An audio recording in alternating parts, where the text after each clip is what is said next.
regardez Al24 News et merci de nous rejoindre pour cette édition 100% africaine. Tout de suite les titres.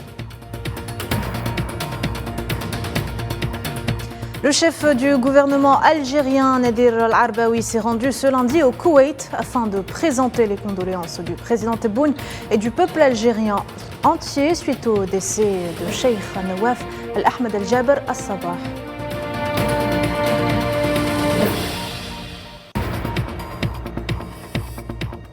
Le 10e séminaire de haut niveau sur la paix et la sécurité en Afrique a pris fin aujourd'hui à Oran, marquant un moment décisif pour l'avenir de la coopération africaine.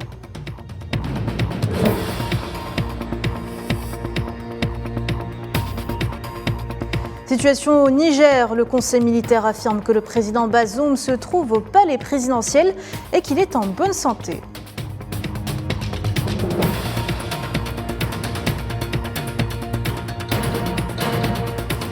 Et enfin, le verdict est tombé. Abdel Fattah Sisi a été réélu à la tête de l'Égypte ce lundi avec 89,6% des voix, s'assurant un troisième mandat de 6 ans.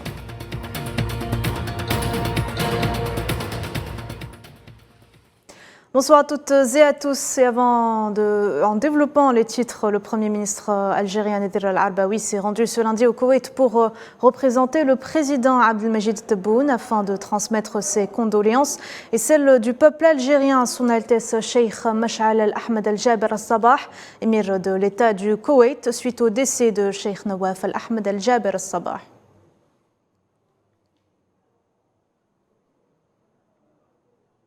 Deuxième et dernière journée des travaux du 10e séminaire de haut niveau sur la paix et la sécurité en Afrique à Oran.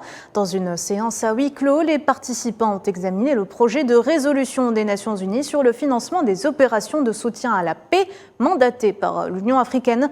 Le séminaire a également vu la présentation et l'examen du projet final du manuel sur les modalités de coordination et de coopération entre le Conseil de paix et de sécurité de l'UA et les membres africains au Conseil de sécurité de l'ONU. Dans ce contexte, le chef de la diplomatie algérienne a salué le consensus émanant de cette session ainsi que les engagements émis afin de cristalliser une vision réaliste et prospective dans l'objectif de conjuguer les efforts afin de faire face aux nombreux défis posés pour le continent africain. نثمن أيما تثمين التوافقات. Nous saluons et nous valorisons les consensus et les engagements, ainsi que les recommandations qui ont été cristallisées dans le cadre de cette session, en fonction d'une vision réaliste et prospective, dont l'objectif principal est l'intensification de nos efforts collectifs, afin de répondre avec précision et efficience aux défis sécuritaires et politiques posés à notre continent. Il s'agit particulièrement du phénomène des changements non constitutionnels de gouvernement, qui se répand à un niveau inquiétant. Nos réunions et nos délibérations n'ont pas occulté les cadres de propagation des fléaux que sont le terrorisme et le crime organisé, qui agissent de tout leur poids sur les fondements de la paix, de la sécurité, du développement et du bien-être sur notre continent.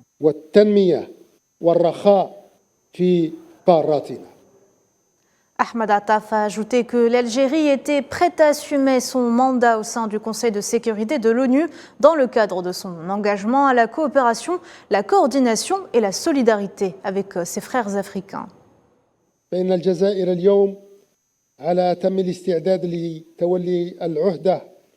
L'Algérie est aujourd'hui définitivement prête à assumer son mandat au sein du Conseil de sécurité de l'Organisation des Nations Unies, comme elle est pleinement engagée dans la coordination, la coopération et la solidarité avec ses frères africains.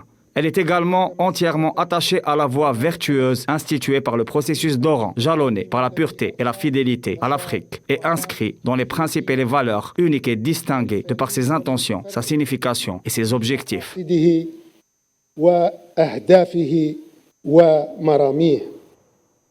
Fin donc ce lundi du processus d'Oran, marquant un moment décisif pour l'avenir de la coopération africaine. Le renforcement de la présence africaine au Conseil de sécurité des Nations Unies demeure un objectif crucial pour le continent. Mohamed Wali Ben Chaban. En mettant l'accent sur des solutions innovantes, le séminaire de haut niveau sur la paix et la sécurité en Afrique contribue à façonner une vision commune pour un avenir pacifique de l'Afrique. Le processus d'Oran revêt une importance capitale dans le renforcement de la position du continent au sein des Nations Unies. Ce séminaire a représenté une opportunité pour les nouveaux membres du Conseil de sécurité, comme l'Algérie et la Sierra Leone, afin de bénéficier des expériences et de l'expertise des anciens membres africains de ce même Conseil, tout en travaillant à l'amélioration des méthodes et des mécanismes de coordination avec les différentes instances de l'Union africaine, notamment le Conseil de paix et de sécurité, afin d'adopter des positions communes à travers lesquelles le plaidoyer et la défense peuvent être menés au niveau du Conseil de sécurité de l'Organisation des Nations Unies. Ce forum a été le théâtre de discussions approfondies et de délibérations visant à renforcer la position de l'Afrique sur la scène internationale. L'importance des recommandations issues des travaux de cette session, que ce soit en termes de développement de nouvelles voies et méthodes de travail afin de renforcer l'influence africaine au sein du Conseil de sécurité, ou en termes d'adoption de mesures concrètes pour permettre au continent africain de contribuer à la cristallisation d'une nouvelle génération d'opérations de consolidation et de maintien de la paix et de la sécurité en Afrique.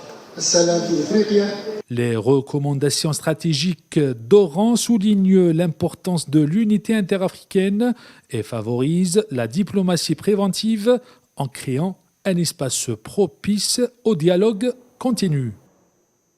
Dans le même sillage, Jean-Pierre Lacroix, secrétaire général adjoint aux opérations de paix au sein de l'ONU, s'est entretenu avec le chef de la diplomatie algérienne. Et la coopération entre l'Algérie et l'ONU est extrêmement dense. Discussion très riche, très importante avec son Excellence Monsieur le Ministre. La coopération entre l'Algérie et les Nations Unies est extrêmement dense sur tous les volets. Elle sera, je dirais, encore plus dense si c'est possible dans le cadre de la présence de l'Algérie au Conseil de sécurité pour 2024 et 2025. Et nous avons discuté ensemble différents sujets, bien entendu la situation au Proche-Orient. Dans le cadre de mes responsabilités, j'ai mentionné les situations de nos différentes opérations dans cette région, les difficultés, et les défis et les menaces qui existent. Nous avons également parlé. Plusieurs questions bilatérales étaient également à l'ordre du jour du tête-à-tête qu'a eu Ahmed Attaf avec Antonio Tete, le ministre angolais des Affaires étrangères. Écoutez. Non, je viens de rencontrer mon frère, le ministre Attaf. Nous avons parlé d'abord de l'objet qui nous a amenés ici, du séminaire d'Oran et du processus d'Oran à Liège, plutôt, auquel nous attachons beaucoup d'importance, étant donné son apport à notre analyse en tant que continent africain sur les questions de paix et sécurité. Secondo, nous avons aussi abordé des questions bilatérales. Et l'Ouganda, par le biais de son ministre des Affaires étrangères, a envoyé une invitation officielle au président Tebboune afin de participer au sommet des pays des non-alignés prévu à Kampala. J'ai eu une discussion amicale avec le ministre algérien des Affaires étrangères. Les mécanismes d'approfondissement des relations ont été passés en revue, spécialement celles qui traient aux consultations politiques, ainsi que le renforcement du lien économique et son développement entre la République algérienne et l'Ouganda. Un riche entretien avec mon homologue, j'ai eu cette occasion pour officiellement inviter le président Tebboune pour une visite en Ouganda, assister au sommet des non-alignés. Dans le reste de l'actualité, le cercle des opposants à la tentative du Maroc d'assumer la présidence du Conseil des droits de l'homme des Nations Unies s'est élargi au vu de son bilan accablant en matière des droits de l'homme en tant qu'État occupant militairement le Sahara occidental et refusant de coopérer avec les instances onusiennes. On en parlait tout à l'heure en titre. Le Conseil militaire du Niger a confirmé ce lundi que le président déchu, Mohamed Bazoum, se trouve toujours au palais présidentiel et qu'il est en bonne santé. Le Premier ministre nommé par la transition militaire, Ali Mohamed Lamine Zein, a accusé dans un entretien à l'agence russe Sputnik la communauté économique des États de l'Afrique de l'Ouest de provoquer une catastrophe sanitaire et humanitaire dans son pays du fait que la CEDEAO continue d'imposer ses sanctions contre Niamey.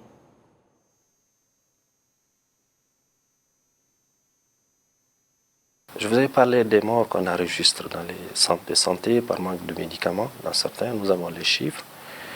Nous avons 26 millions de Nigériens. Nous aurions voulu entendre la CEDEAO s'appesantir sur le cas et le sort de 26 millions de Nigériens qui éprouvent des difficultés en ce moment. Rassurez-vous, le président déchu est en très bonne santé. Son honorabilité et sa dignité sont strictement respectées. Et le moment venu, comme l'a dit le chef de l'État, le général Tchani, cette situation sera clarifiée. Et souvenez-vous, tous les chefs d'État qui ont fait l'objet d'un renversement de régime, personne n'a eu autant d'égards, je dirais, que le président déchu, M. Bazoum. Le président déchu est actuellement dans le palais présidentiel. Dans ce contexte, Ali Mohamed Zein a minimisé les effets de la mise en œuvre par l'Union européenne de ses menaces de suspendre sa coopération avec Niamey. Si l'Union européenne, qui nous a aidés depuis des années aujourd'hui, estime qu'elle doit interrompre sa coopération, grand bien lui en fasse. Ce n'est pas pour autant que nous allons nous accrocher à une coopération qui le plus souvent est assortie d'un certain nombre de conditionnalités qui tranchent avec nos valeurs. La position condescendance et l'expression du mépris qui avait été exprimée par les autorités françaises ne méritaient que nous prenions les décisions que nous avons eu à prendre pour demander à ce partenaire de partir de chez nous. Le verdict est tombé. Abdel Fattah Sisi a été réélu à la tête de l'Égypte ce lundi avec 89,6% des voix, s'assurant sans grande surprise un troisième mandat de 6 ans. C'est ce qu'a annoncé l'autorité électorale égyptienne. Le chef de l'autorité, Hazem Badawi, a déclaré que la participation avait atteint un taux sans précédent de 66,8% sur les 67 millions d'électeurs égyptiens.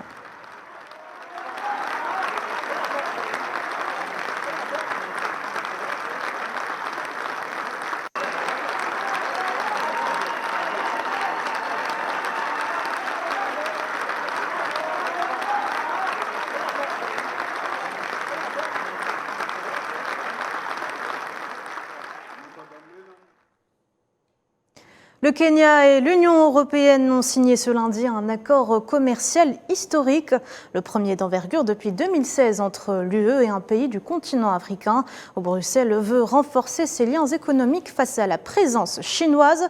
Cet accord de partenariat économique négocié de longue date et conclu en juin garantit aux produits kenyans un accès libre de droit et sans quota au marché européen et des réductions tarifaires pour les produits européens à destination du pays d'Afrique de l'Est.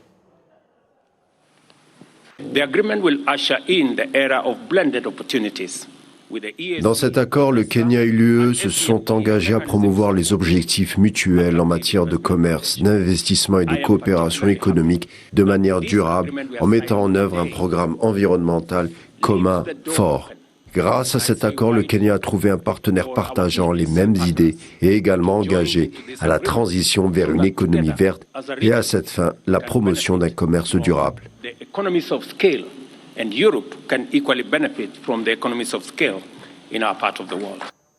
C'est donc le début d'un partenariat et d'une transformation historique, un partenariat gagnant-gagnant selon Ursula von der Leyen, la présidente de la Commission européenne.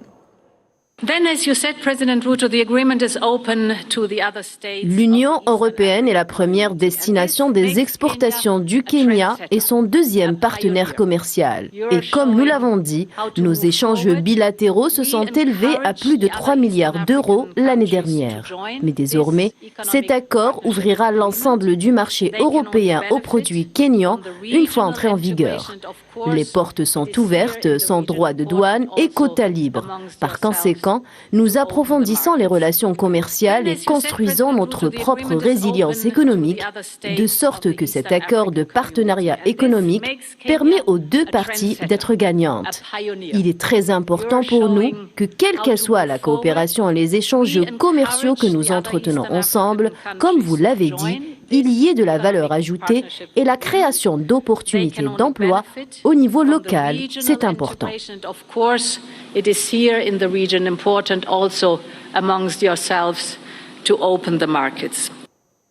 C'est la fin de ce journal. Merci de l'avoir suivi. L'actu continue sur Allo 24 News. Au revoir.